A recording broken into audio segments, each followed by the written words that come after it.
Hello, नमस्ते, हर हर महादेव, जय श्री राम। मेरा नाम है ठाकुर मान सिंह गौतम एडवोकेट।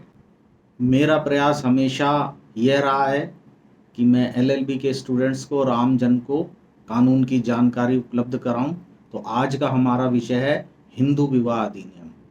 जैसा कि आप सब जानते हैं कि भारत एक धर्मनिरपेक्ष राज्य है और भारत में चूंकि धर्मनिरपेक्ष राज्य है, इसलिए प्रत्येक धर्म के लोगों के लिए उनके पर्सनल लॉज बने हुए हैं। उनके व्यक्तिगत जो भी जिस धर्म को वो मानते हैं, उनके धर्म के पालन की पूरी आज़ादी है।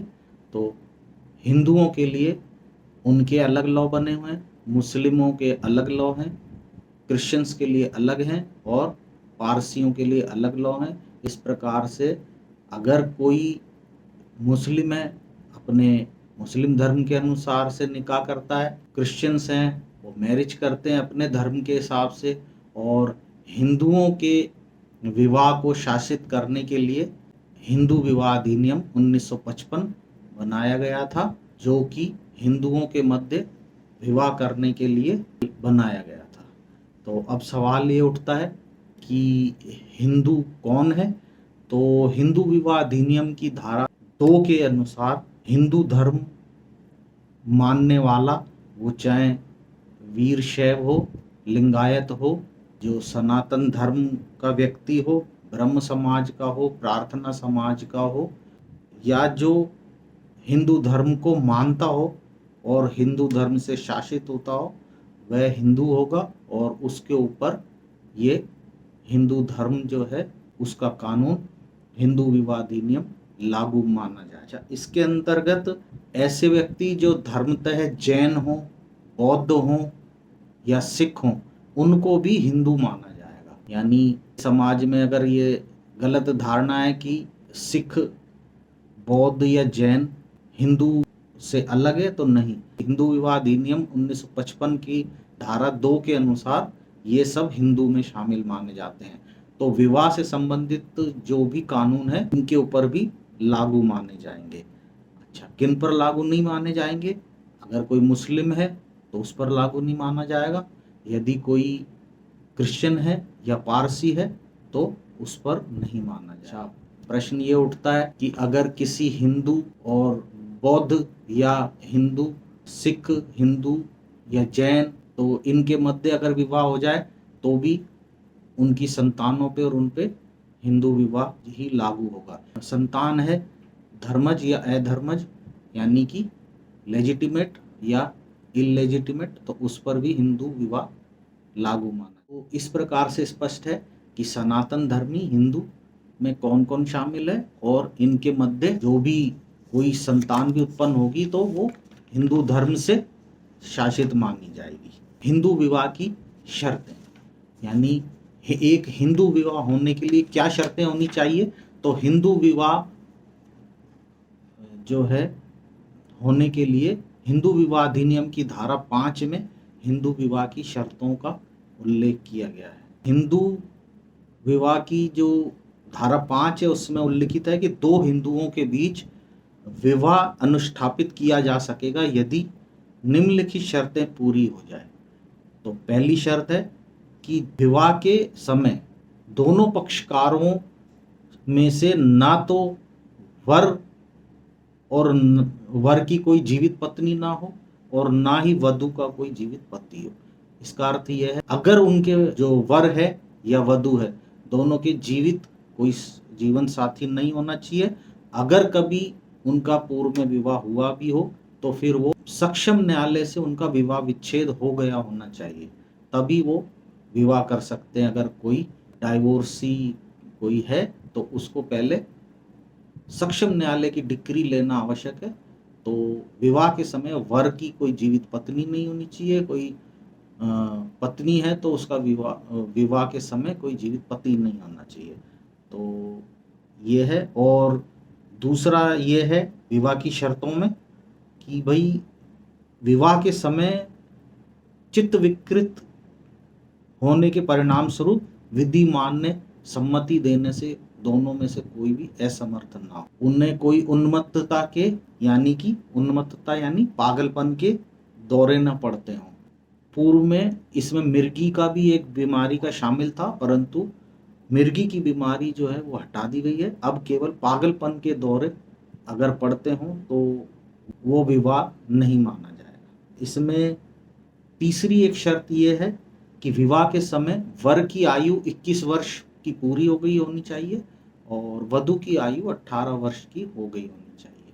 अर्थात न्यूनतम आयु वर की 21 वर्ष और वधु की न्यूनतम आयु 18 वर्ष है, उससे ऊपर ही शादी की जा सकेगी। और एक शर्त यह है कि सपिंड नातेदारी में न होनी चाहिए। इससे पहले चौथे नंबर पे जो चौथी शर्त है वो ये है कि उनके बीच प्रतिशिद्ध नातेदारी नहीं होनी चाहिए, यानी उनके बीच में कोई ऐसा रिश्ता नहीं होना चाहिए कि उनके मध्य विवाह ना हो सकता हो, जैसे चचेरी बहन है, ममेरी बहन है और कोई ऐसा अन्य रिश्ता है, ब्लड रिलेशन है, तो जिनके बीच में शादी नहीं हो सकती हो, तो ऐसा रिश्ता नहीं होना चाहिए।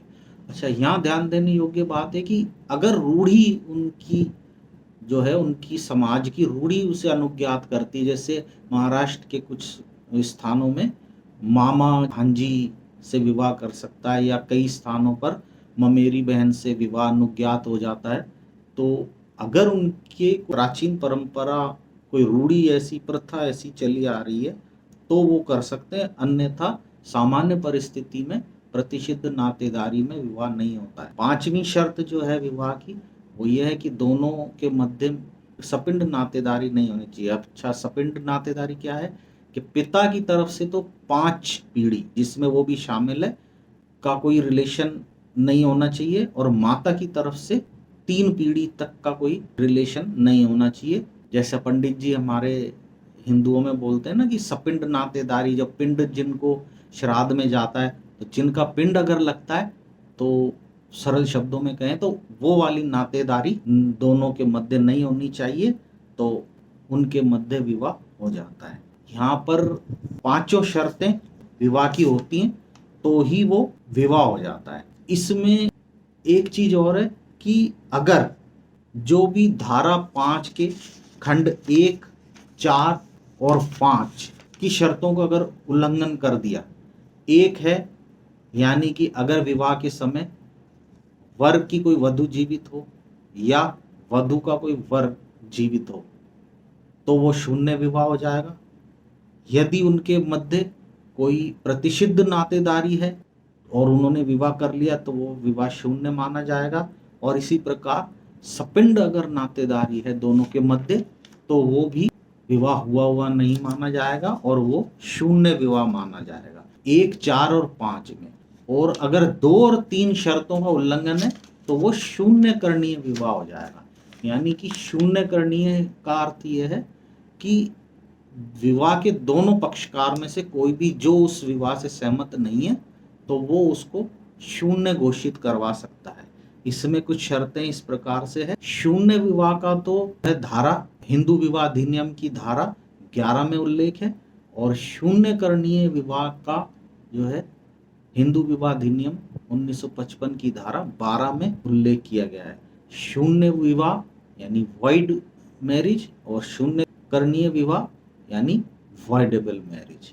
जो शून्य करणीय विवाह है वो उसमें पहला ये है कि अगर प्रत्यर्थी की नपुंसकता के कारण विवाह उत्तर संभोग नहीं हुआ हो तो वो विवाह अगर अगला पक्षकार पीड़ित पक्षकार चाहे तो उसे शून्य घोषित करवा सकता है। इसी प्रकार से यदि विवाह के खंड 2 में विनिर्दिष्ट शर्तों का अगर उल्लंघन होता है तो भी उसको शून्य करणीय घोषित करा सकता है। खंड 2 क्या है कि अगर कोई चित्त विकृति के परिणाम स्वरूप विधि मान्य सम्मति देने से समर्थ हो या समर्थ हो है परंतु वो इस हद तक मानसिक विकार से पीड़ित ना रहा हो कि वो संतानोत्पत्ति और विवाह के अयोग्य हो जाए या फिर उसे उन्मत्तता का दौरा पड़ता हो, इस प्रकार से नहीं होना चाहिए।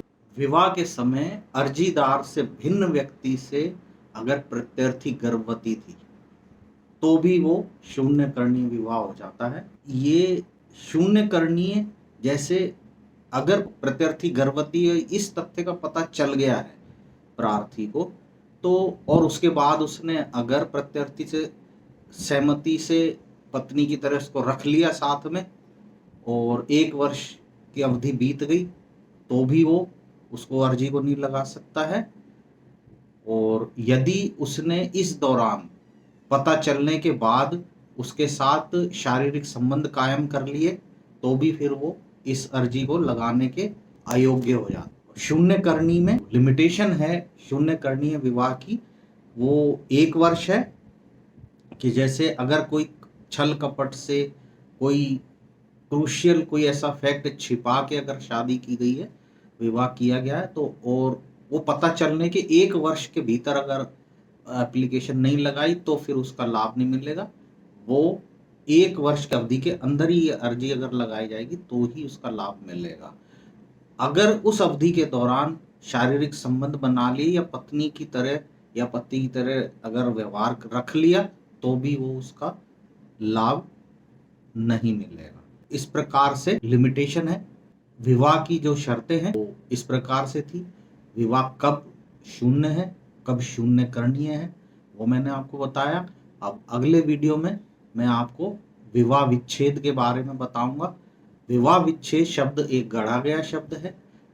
हिंदुओं के मध्य इस प्रकार का विवाह ये नियम था कि once a marriage, Hindu marriage done can't be undone, यानी कि एक बार विवाह हो गया तो विवाह जो है तलाक का कोई कंसेप्ट ही नहीं था। एक बार विवाह हो गया तो 7 जन्मों का माना जाता था। और 1955 के बाद क्योंकि हिंदू धर्म में तलाक नाम का कोई शब्द ही नहीं था तो एक नया शब्द गढ़ा गया जिसका रखा गया नाम विवाह विच्छेद। तो विवाह विच्छेद यानी कि सामान्य बोलचाल भाषा में तलाक, इंग्लिश में डाइवोर्स, कैसे कब होता है और कानून में उसका क्या प्रावधान है वो अगले वीडियो में देखेंगे। आज के लिए बस इतना ही। नमस्कार।